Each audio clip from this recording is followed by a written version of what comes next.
What is that thing? Is it a pill bug? Is it a woodlouse? Is it a creature from your worst nightmare?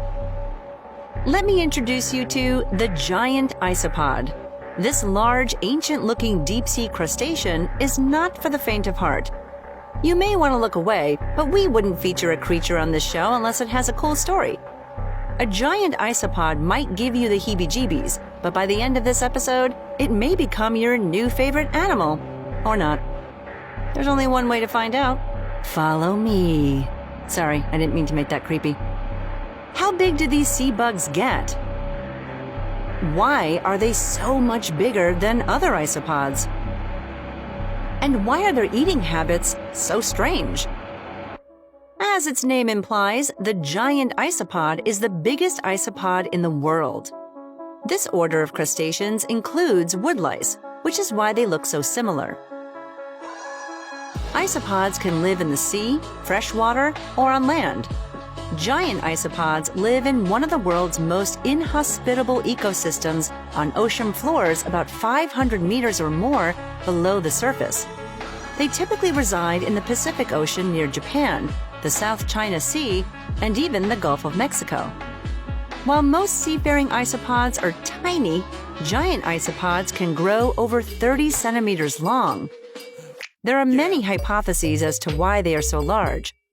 One theory suggests that their size is an adaptation to living so deep in the sea, and the larger cells in the crustacean's body can better withstand the frigid temperatures and extreme pressure. This idea comes from a 1996 theory about deep-sea gigantism. Another possible explanation is that fewer predators live in the deep sea, which allows the creatures living there to grow larger, like the giant squid.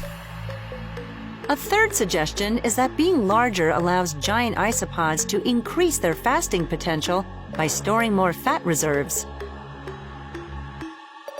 Giant isopods are scavengers. When a large animal dies, sea creatures and birds close to the surface get first dibs on its meat.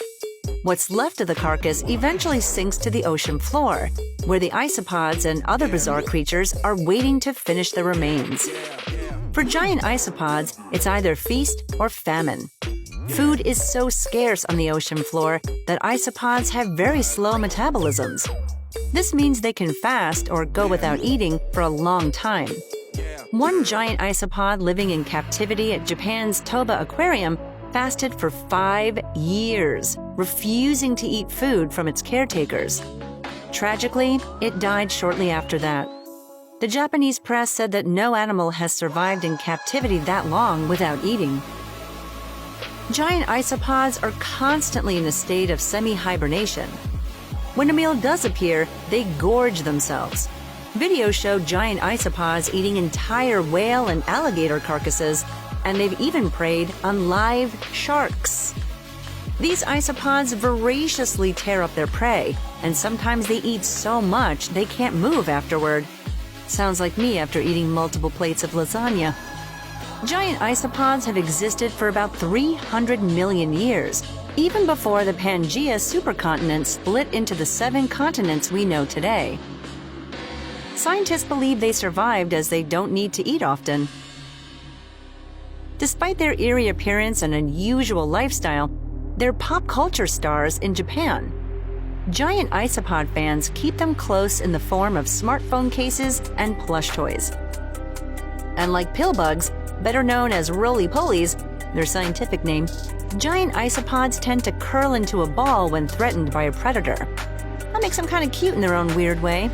And you know how much we love weird animals here.